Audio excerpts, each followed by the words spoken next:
บายดีโดยสกุลน้องมาเริ่มความสุขจากสับไทยทุกคนวันนี้เขาว่าจะขึ้นป้ามาครับสบายดีเด้อ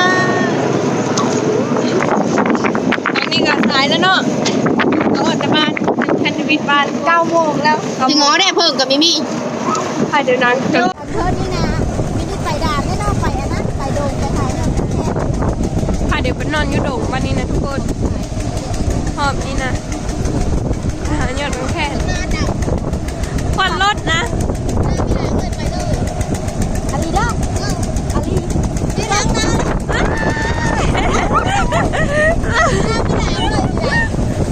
เอาแล้วก็เขินแกงแน่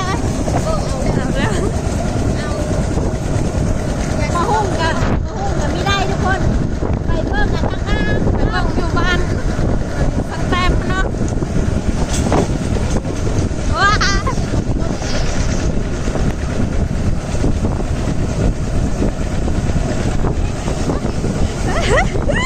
คนสวยเข้าป่าดาวนี้บ้านไหนเขาเนาะเขาไปทางเขาเลิศยูเรียบร้อยอีกต้องมีเอกเพราะว่าบ้างชื่อปุ่นนะทุกคนเลยไม่ต้องยาดอกเมาอยู่หลังรถถ่ายอยู่หลังไม่มีเห็นเลยเห็นแต่รถอยู่ไปแล้วกันใหญ่โตนะ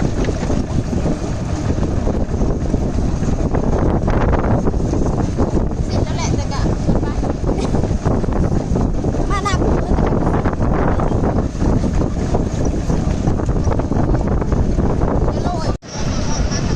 ถอดบ้านแปมแล้วทุกคนหมู่บ้านเก่าหมู่บ้านเดิมที่เราเคยมาแต่ว่าตอนนั้นเราไม่ได้ถ่าย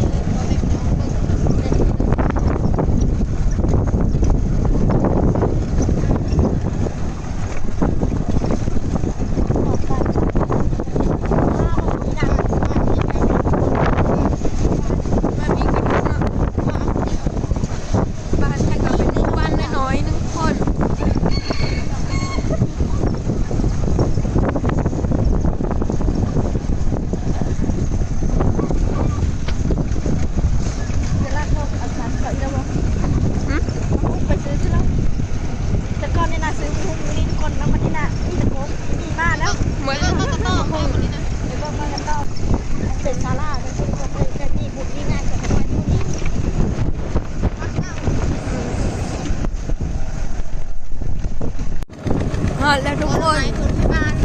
บ้านเพราะว่าตุ้ยบ้านโด่งขันคำทุกคนแล้วบ้านคัดมาจากบ้าน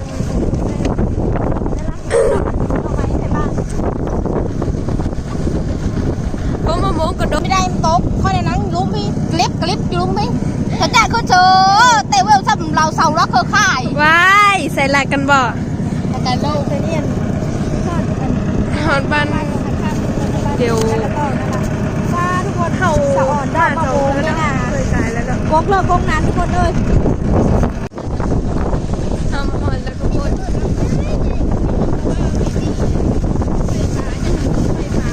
ปล่อยยังทันได้หอดเนาะ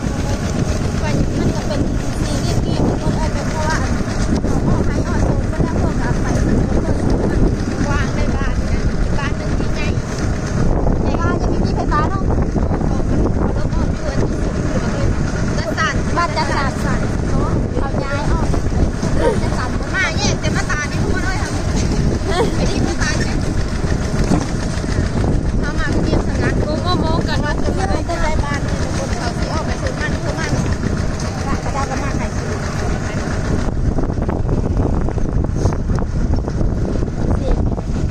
ลบคนให้ลบคนเป็นวัดเป็นไออาการ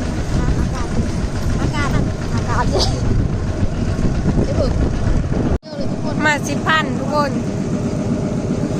ตับได้2 เทอมเจอที่เราก็ต้องหาของเธอคนขายยอดนะจะได้แล้วคนบ้าที่จะไปโดนด่า ซื้อมาพุ่งแล้วกับผ้าเดียวไปต่อแล้วก็เดินทางก่อนจะพาไปที่เราต้องไปหาเลยก็หาอยากแค่ดิสิเลยเด้อเข้าดงคนบ้าเดี๋ยวนอนดงไม่ได้นอนด่านวันนี้นอนดงมีคนนอน ออกมาหอดพี่เนาะ มีอยู่บนเป็นพระราชหินเป็นผู้ดานี่แหละแต่ว่าเป็นห้วยเป็นคนนี่เด็กเขาเห็นโมนเขาโมน เฮ้ยแล้วเราไม่แล้วนี่ตนคนมีจะไปได้กว่า ข้อเมิร์ดทุกคนเลยแล้วก็เอาโทรศัพท์เขาเยื่อเอาพอจะไม่ได้ขึ้นไปกดเบอร์แม่แกะกินให้ได้แกะนี่บรรลัยนี่ทุกคนเลย การเขต เข้าไทยสู้ อุ้ย พักไทยคนมันยิงขับรถไทยเก่งขนาดคน คุณยิ่ง ว่าชีเห็นครับคนทุกคนเลยเขามีอะไรผูก ครับรถไถทุกคนคุณยิ่งขับรถไถ เทศไม่เถอะจ้า บ่ให้ยันรถพี่ มีเคยขับรถไถเคยขับแต่รถจักรกันทุกคน เสี่ยงอยู่แล้ว ตกห้องทุกคน ไม่ต้องยามมาดูแต่ว่ามาดู บ้านหลวงพ่ออ้อมป่าหอบนึงเนาะเมื่อนั้นน่ะ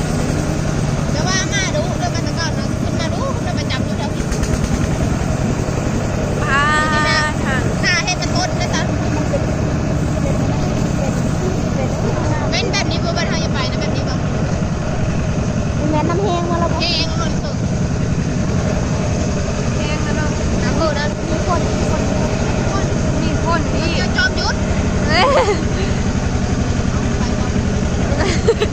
ยเขาญาติซอยนั่นนะ หน้าไม้ค่ะเขามาตัดเขามาตัด ไหมทุกคน เอาผ้าบ้า ของมือไอ้ทางโอ้รถแก่ไหมทุกคนทางลาด ทุกคนไม่แน่ไม้ทางหน้านะ ไหมฮักอื้อหือ ญาติตัวใครตัวมันเด้อ ว้า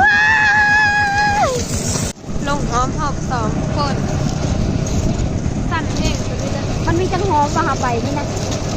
พากระพานมาสองหอมเอา สองหอมนี่ได้เนาะ หอมแบบเหมือนนั้นสั่นบัดขึ้นกระบืนขึ้นทุกคน มันขึ้นกันได้ดีแต่ย่ามคนจักเล่นแล้วเนาะเอาแก้ไม้ให้เดี๋ยวมันขึ้นได้เนาะ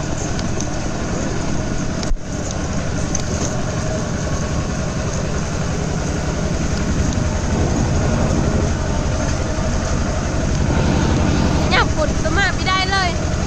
เนาะ บ้านกระดาษนะ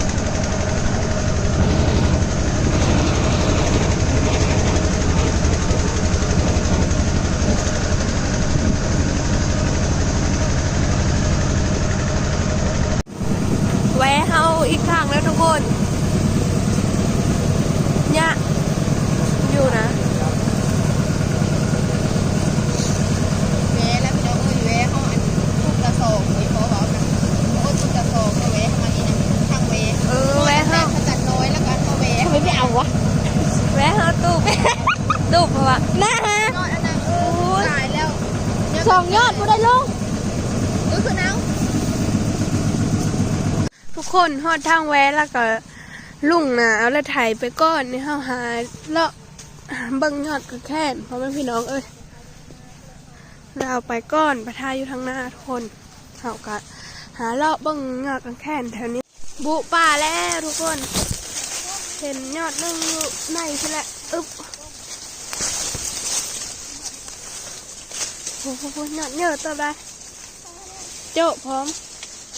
อึ๊บอ้ายอึ๊บ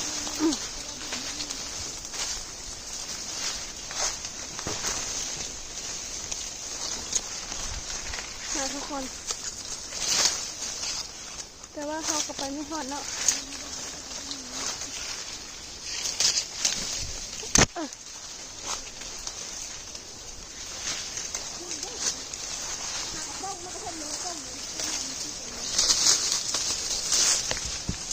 มาหอดแล้วบุป่าเข้ามาทุกคน นี่มันอยู่แบบนี้เนาะนี่ทุกคน ได้แล้ว แบบมันสูงแห้งอ่ะมียอดนี่ก่อนมันอยู่แบบสุดยอดมัน หมดหนึ่งจากนี้มาเบิ่งสิที่นี่ นี่ทุกคน งามได้อึ๊บเอากระหักเอาเด้อเด็ดเอาทุกคนเอานี่ได้มีด นี่ยอดนี่ค่ะใส่2ยอดเลยทุกคนเดี๋ยวเลาะเอาไว้ในที่ก็คัดน้ำนี่ยอดนี่ค่ะทุกคน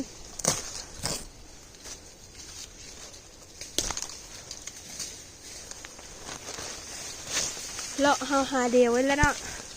ยอดนี่ก็ยอดนี่ค่ะทุกคนบ้านนี้คือซื้อว่าหลายวะนี่ทุกคนตัวนี้ก็มดก็มียอดอ่อนอยู่ได้เขากลายไปก่อนแต่เขาไม่เห็นงามมั้ยไง น่าจะงามนะหอดแล้วทุกคนมีก้มมะขามพร้อมก้มมะม่วงก็มีขอขึ้นมาปลูกนะพาเดี๋ยวพักกินข้าวซะก่อนเนาะบัดอันจังหวะยังไปหาเลาะเซอร์เบสแล้วก็ไปหายอดกันแค่นตื้มทุกคนป้านะ เทียบเลย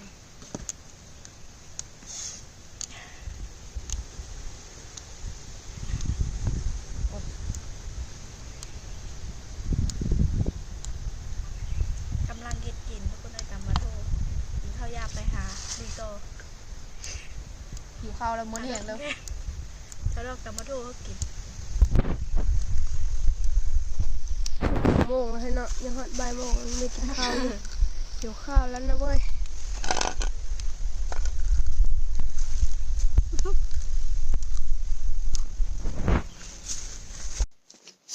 มาทุกคนมากินน้ำเดียวกินข้าวอยู่ป่ามาเด้อมากินข้าวน้ำเดียวเด้อทุกคนอิ่มกันมาเด้อทุกคนกินข้าวอยู่ป่า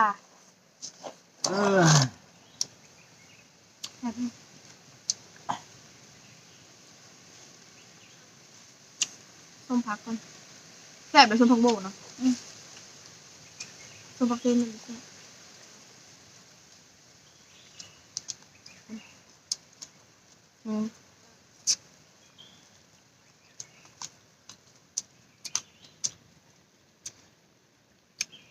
มากินข้าวเถอะ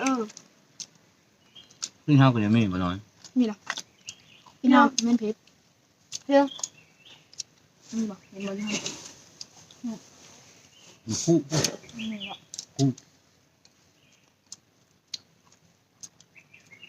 พ่อกับยี่แห่ลงเบิ่งก่อนก็เห็นสายดอกอยู่จะได้แค่พี่กะปีครับชิมเหือ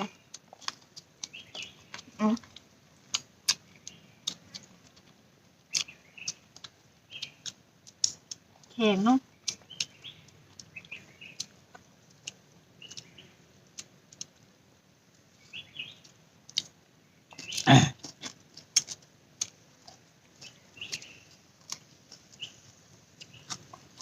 ทุกคนกินข้าวอิ่มแล้วแล้วก็บันนี้นะเดี๋ยวไปหาเบิ่งยอดกันแค่เนาะ เจอเบสนำ ไปเซอร์เบสนำพอกันใหม่ในคลิปหน้าเด้อทุกคน คลิปนี้ก็จบเพียงเท่านี้ บ๊ายบาย